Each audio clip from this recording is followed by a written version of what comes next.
التعابين من اخطر الكائنات على الكوكب، لكن قدام الكائنات دي فهي حرفيا بتموت من الرعب. هنعرفك النهارده على كائنات ممكن تضحك لما تشوفها، لكن بالنسبه للتعابين فمواجهتها معناها الموت الحتمي. اولا الجرجان او المانجوست، ما تستقلش بحجمه الصغير، الكائن ده كانه نينجا متدرب في افلام الاكشن. الجرجان بيواجه التعبان بقلب ميت وسرعه رد فعل خرافيه، بيركز دايما على مؤخرة راس التعبان اكتر نقطة ضعف عنده، والاغرب اهله نفسهم بيدربوه من وهو صغير على فنون قتال الكبرى. الميزة الكبيرة بقى عند الجرجان ده حركته السريعة اللي بتخلي التعبان يتلخبط كأنه بيشوف شبح، وجسمه فيه بروتينات سكرية خاصة بتحميه من سم الكبرى، يعني حتى لو اتقرص بيكمل المعركة عادي جدا. ده مش مقاتل، دي ماكينة صاعقة ضد التعابين.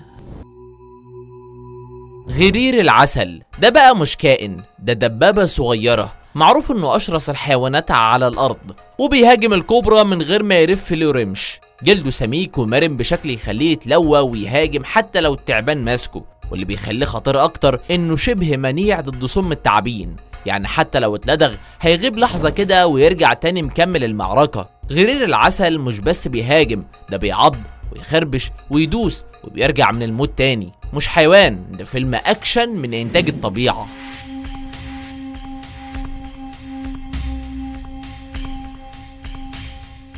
الجاكور ملك غابة الامازون، وعضته اقوى من كل القطط الكبيرة في العالم. الفك بتاعه ممكن يسحق اي قوقعة السلحفاة، واللي يخليك ترفع له القبعة انه سباح بارع وبيصطاد في المستنقعات والتماسيح مش غريبة عليه. ولما بيواجه الاناكوندا اكبر واتقل تعبان في العالم، المعركة بتكون بين اسطورة واسطورة.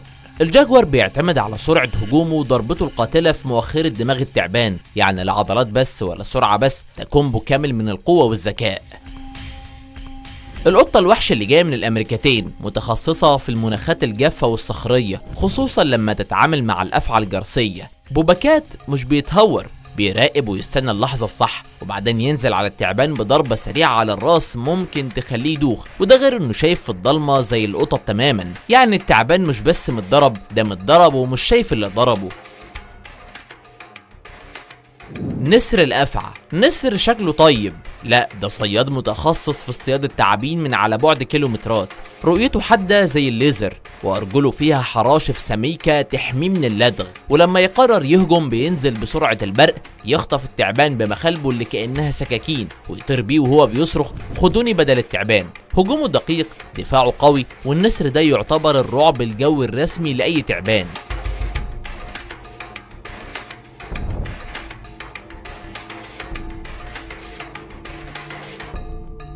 الفهد مخادع صامت وقاتل. الفهد مش مجرد جمال وسرعة، بيندمج مع الشجر تماما بنقاطه السوداء، وبيصطاد كل حاجة من الغزال لحد التعبان. لما بيشوف تعبان يتحرك في صمت ويوجه ضربة مفاجئة في الرقبة او الراس، المكان اللي يضمن لك ان التعبان مش هيكمل دقيقة. حتى لو التعبان لف عليه الفهد بيتفادى ويهرب، يعني فاهم التعابين وحافظ حركاتهم زي الكتالوج.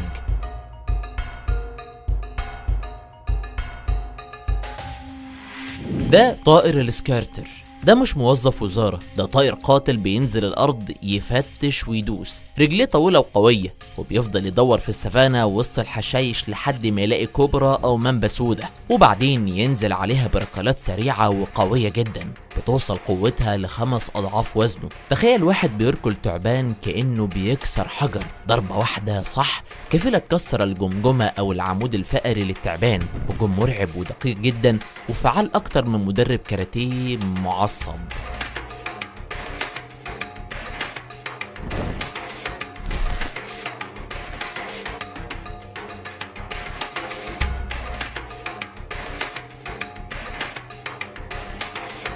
الأبسوم ده كائن شكله عامل زي جرز لابس بيجامة، بس خد بالك ما بيتهزش بسهولة، عنده مقاومة رهيبة لسموم التعابين وخصوصا الأفعى الجرسية. وده مش بس بيتحمل، ده بيرجع يهاجم كأن مفيش حاجة حصلت. لو التعبان فكر يهاجمه الأبوسوم ده ممكن يمثل ميت، وبعدين أول ما التعبان يطمن يقوم نطط عليه ويعضه عضة فيها النهاية. ده مش جبان، ده ممثل أوسكار في فن التلاعب بالعدو.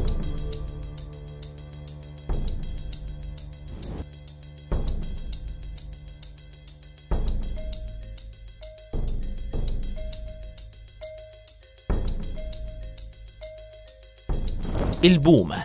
والله بومة، صحيح شكلها رومانسي وساكتة كده، بس دي قاتلة متخفية، طيارة هادية جدا وصوتها شبه معدوم، تنقض على التعبان وهو مش واخد باله وتعضه في رقبته عضة واحدة تنهي الموضوع. وده غير ان نظرها الليلي اللي يخليها تشوف في الضلمة اكتر من التعبان نفسه. الغوريلا مش بيدور على مشاكل، بس لو التعبان غلط وحاول يقرب ساعتها الغوريلا بيشيله شيل ويرزعه في الارض رزع. بعض انواع الغوريلا اتشافت وهي بتمسك التعبان وتستخدمه زي الحبل او العصايه يضرب بيه يمين وشمال لحد ما يتشل، يعني مش بس قوه، ده ابداع في القتال.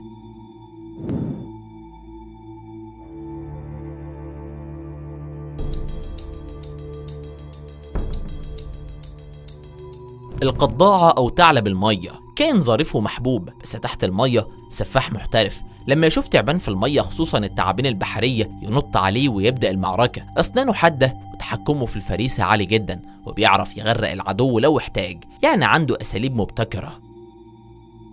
الأورناجوتان شبه الغوريلا بس أكتر ذكاء شوية، وبيستخدم أدوات زي العصيان والحوايط في الدفاع عن نفسه. لو تعبان حاول يهاجمه يقف له زي المدرس في آخر اليوم ويقول له تعال اتكلم، وبعدين يستخدم أدوات أو يرميه أو يضربه، يعني كأنك بتحط عدوك في تحدي ذكاء بدل العركة.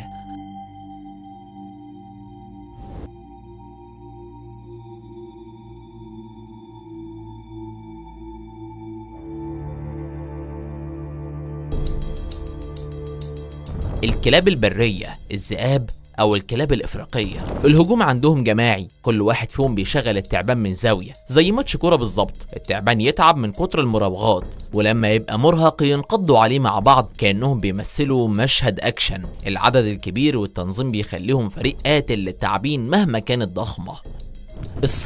الصقر معروف إنه ملك السماء، بس لما بيشوف تعبان على الأرض الموضوع بيتحول لمعركة جوية أرضية. ينقض عليه بمخالبه، يشيله فوق ويطيره، وساعات يرميه من فوق لحد ما يتكسر على صخرة أو أرض ناشفة. يعني مش بيعض ولا حاجة، ده بيستخدم الجاذبية كأنها سلاح، وشكله واخد دورة فيزياء وضارب بيها التعابين.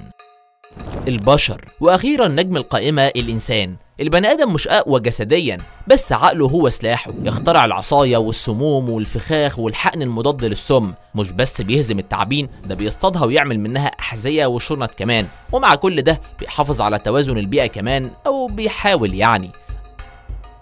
التعابين مرعبة لكن الطبيعة مليانة كائنات أقوى منها بكتير، بذكائها أو عضلاتها أو حيالها. كل واحد فيهم عنده أسلوبه الخاص، والرسالة واضحة، مفيش كائن لا يقهر حتى التعابين.